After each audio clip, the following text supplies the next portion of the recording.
August 5, 2024 మధ్యాహ్నం 1 గంట సమయం అలా దాటింది. ముంబైలోని దాదర్ రైల్వే స్టేషన్ ప్రయాణికులతో కిక్కిరిసింది. రైల్వే పోలీసులు కూడా ఎప్పటి మాదిరిగానే దొంగలను పట్టుకునేందుకు డేగ కళ్ళతో ఎదురు చూస్తూ ఉన్నారు. ఎందుకంటే కొత్తగా వచ్చే ప్రయాణికులను నిండా ముంచేందుకు దొంగలు ఆ స్టేషన్లో యమ బిజీగా ఉంటారు. అప్పుడే 11వ ప్లాట్ఫామ్ మీదకు ట్రైన్ ఎక్కేందుకు ఓ యువకుడు తెగ కష్టపడుతూ ఉన్నాడు. అతని చేతిలో బ్యాగ్ ఉంది. ఓ సిఆర్పిఎఫ్ కానిస్టేబుల్ యథాలాపంగా చూస్తూ ఉన్నాడు. కానీ ఆ బ్యాగ్ను అతడు లాగలేకపోతున్నాడు. వేగంగా కానిస్టేబుల్ దగ్గరికి వెళ్ళిపోయాడు.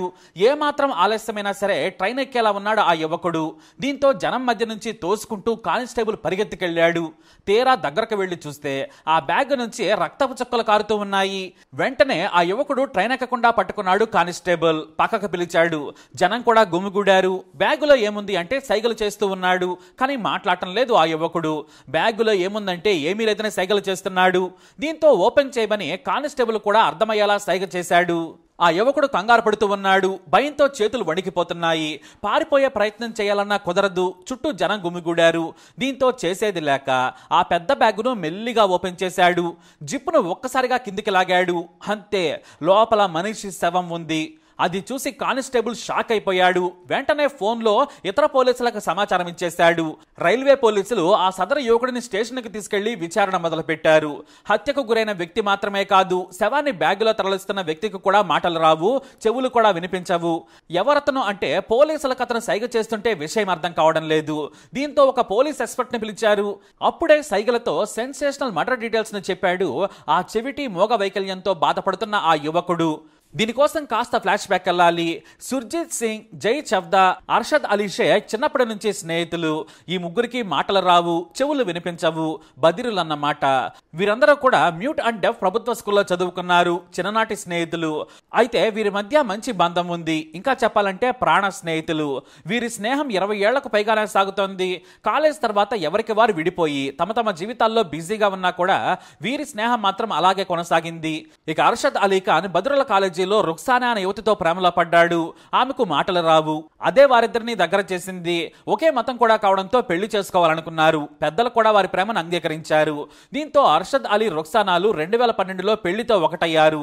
వీరికి 2 కూతుళ్లు. పెద్ద కూతురు వయసు 10 ఏళ్లు కాగా చిన్న కూతురు ఏజ్ 8 ఏళ్లు. ఓ ప్రైవేట్ సంస్థలో పనిచేస్తున్నాడు అర్షద్. వారి జీవితం అలా సాఫీగా సాగుతోంది. ఎలాంటి సమస్యలు లేవు.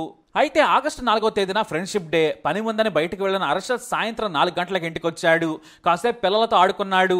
5 గంటలకు బయటకు వెళుతున్నానని మళ్ళీ భార్యకు చెప్పాడు. ఎందుకు అని రొక్సానా అడిగింది. నా ఫ్రెండ్ అమెరికా నుంచి వచ్చాడు. నాకు ఐఫోన్ తీసుకొచ్చాడు. ఫ్రెండ్ని కలిసి ఆ ఫోన్ను తీసుకొస్తానన్నాడు. ఇది నాకు స్పెషల్ గిఫ్ట్ అని చెప్పాడు. దీంతో ఐఫోన్ గిఫ్ట్ అనగానే భార్య రొక్సానా కూడా ఏమీ అనలేదు. వెంటనే రాత్రి 8 గంటల వరకు వచ్చేస్తానని చెప్పాడు. కానీ అతనెవరో అర్షద్ తన భార్యకు చెప్పలేదు. ఇక పిల్లలు అల్లరి చేస్తుంటే రొక్సానా భర్తను డీటెయిల్స్ అడగలేదు. కానీ రాత్రి 8 గంటలైనా కూడా అర్షద్ ఇంటికి రాలేదు. అతని ఫోన్ కూడా స్విచ్ ఆఫ్ అని వచ్చింది. దీంతో 10 గంటల తర్వాత అర్షద్ అలీ సోదరుడు అష్రాఫ్ కు రొక్సానా మెసేజ్ పెట్టింది. మీ అన్నయ్య బయటకు వెళ్లి రాలేదు, ఫోన్ కలవడం లేదని డీటెయిల్స్ చెప్పింది. దీంతో అర్షద్ తమ్ముడు కంగారు పడ్డాడు. కుటుంబ సభ్యులతో కలిసి అందరికీ కాల్ చేశాడు. కానీ ఎక్కడా కూడా సమాచారం దొరకలేదు. చివరకు పోలీస్ స్టేషన్లో ఫిర్యాదు చేశారు. చెవిటి మోగ వ్యక్తి కాబట్టి ఎక్కడైనా చిక్కుకుని ఉండొచ్చని పోలీసులు భావించారు. తాము అన్ని పోలీస్ స్టేషన్లకు సమాచారం ఇస్తామని చెప్పి పంపించేశారు. అయితే రొక్సానా పోలీసులకు ఓ విషయం చెప్పడం మర్చిపోయింది. అదేమంటే అర్షద్ కు 2 ప్రాణ స్నేహితులున్నారు.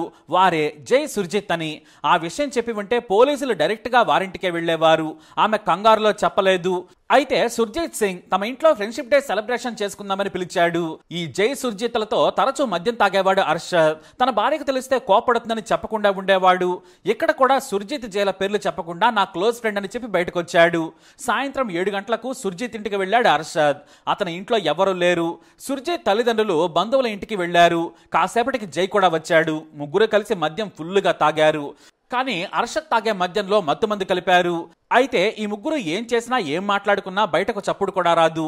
ఎందుకంటే వారికి మాటలు రావు కాబట్టి కేవలం సైకిల్ ద్వారానే మాట్లాడుకుంటారు. పైగా వీరిని చూసి అపార్ట్మెంట్లో అంతా జాలి చూపించేవారు. సుర్జిత్ చాలా మంచి వ్యక్తి అని పేరు.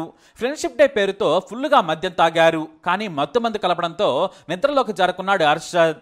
ఇక ఆ రోజు తెల్లవారుతూ ఉండగానే సుర్జీత్ సింగ్ స్థుతితో బలంగా తల మీద బాదడంతో మత్తులో ఉన్న అర్షద్ అలానే చనిపోయాడు. ఆ రోజు రాత్రి అలానే మృతదేహాన్ని బెడ్రూమ్లో వదిలేసి బెడ్పై పడుకున్నారు జై సుర్జీత్లు. తెల్లవారుజామున ఇద్దరు నిద్రలేవగానే బాడీని పెద్ద ట్రాలీ బ్యాగ్లో కుక్కారు. రక్తపు బరకలను నీటిగా శుభ్రం చేశారు. సుత్తిని కూడా కడిగి భద్రంగా మూలన పెట్టారు.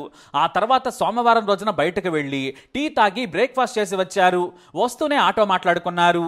మెల్లిగా ఇద్దరు కష్టపడుతూ లిఫ్ట్ నుంచి తీసుకుని ఆటోలో పెట్టారు. ఆ తర్వాత సుర్జీత్ ముందు కూర్చున్నాడు. ఇక ఆ తర్వాత రైల్వే స్టేషన్ ముందు దిగారు. అయితే సుర్జీత్ సింగ్ మాత్రం తాను మృతదేహాన్ని తీసుకెళ్లేందుకు రాను, చంపింది నేను, బాడీని మాయం చేయాల్సింది నువ్వేనని ఇద్దరు సైకిలతో వాదులాడుకున్నారు. అప్పటికే ఇద్దరం కలిసి మృతదేహాన్ని మాయం చేయాలని సైకిలతో బేపత్సంగా పోట్లాడుకున్నారు. మాటలు రావు కాబట్టి వారి గొడవ పక్కవారికి ఏమాత్రం అనుమానం రాలేదు. అయితే ఇదంతా కూడా దూరం నుంచి ఓ పోలీస్ చూస్తూ ఉన్నాడు. చివరకు ఆ పోలీస్ వచ్చి ఏంటని అడిగాడు. ఏమీ లేదని సైగ చేసి భయంతో ట్రాలీ నెట్టుకుంటూ వెళ్లిపోయారు. చివరకు తానే వెళతాను లేదంటే పోలీసులకు దొరుకుతానని కంగారు పడి సుర్జీత్ను పంపించేశాడు. జైకి మాత్రం తప్పలేదు. కానీ 65 కిలోల బరువున్న మృతదేహాన్ని రైల్లోకి ఎక్కించడం అతని వల్ల కాలేదు. రైలు రాగానే వేగంగా వెళుతున్నాడు. కానీ జనం ఉండడంతో కంగారు పడుతున్నాడు. చివరకు రైలు రాగానే ఓ పక్క జనం ఎక్కుతుండగా 2 చేతులతో మొత్తం ట్రాలీ సూట్ కేసును అమాంతం ఎత్తి రైల్లో పెట్టే ప్రయత్నం చేస్తున్నా కూడా అతని వల్ల కావడం లేదు. ఇంతలో దూరం నుంచి కానిస్టేబుల్ అనుమానంతో పరిగెత్తుకొచ్చి చూశాడు. బ్యాగులో నుంచి రక్తం కారుతుండగా చూసి పట్టుకోవడంతో దొరికాడు జై. అంటే ఇద్దరు మోగా చెవిటి వారు తమ స్నేహితుడైన మరో బధిరుడిని దారుణంగా హత్య చేశారు. ఇక స్టేషన్లో జై ఉంటే పోలీసులు వెళ్లే సమయానికి హాయిగా ఇంట్లో నిద్రపోతున్నాడు సుర్జీత్. పోలీసులను చూడగానే సీన్ మొత్తం అర్థమైపోయింది. ఇంట్లో ఫారెన్సిక్ టీం ఆనవాళ్లు సేకరించింది. హత్యకు ఉపయోగించిన సుత్తిని కూడా స్వాధీనం చేసుకున్నారు. అయితే విచారణలో పోలీసులకు చుక్కలు చూపించారు ఈ హంతకులు. పోలీసులు వారి సైగలను అర్థం చేసుకోలేక చచ్చిపోయారు. ఇన్వెస్టిగేషన్ కు అసలు సహకరించడం లేదు. చేతితో రాసి చూపించమని ప్రశ్నలు రాస్తే నాకు రాయరాదని కహానీలు చెబుతూ నానా కంగాళీ చేసేశారు. చివరకు బదిరా టీచర్లను రంగంలోకి తీసుకొచ్చి మరీ విచారణ చేసినా కూడా అర్షద్ ఎవరో తమకు తెలియదని చెప్పారు. ఆ పెద్ద సూట్ కేసు కూడా తమది కాదని బొంకుతూ ఉన్నారు. చివరకు డిలీట్ చేసిన ఓ వీడియో జై ఫోన్ నుంచి రీట్రీవ్ చేశారు. అందులో లైవ్ మర్డర్ ఉంది. కానీ అవతల వైపు విదేశీ వ్యక్తి ఉన్నాడు. ఫోన్ కోడ్ చూస్తే బెల్జియం. సదరు వ్యక్తి పేరు జార్జీ బి అని స్క్రీన్ మీద కనిపించింది. పోలీసులు ఆ నెంబర్కి కాల్ చేస్తే కలవడం లేదు. కానీ ఆ లైవ్ వీడియోలో దారుణాలున్నాయి.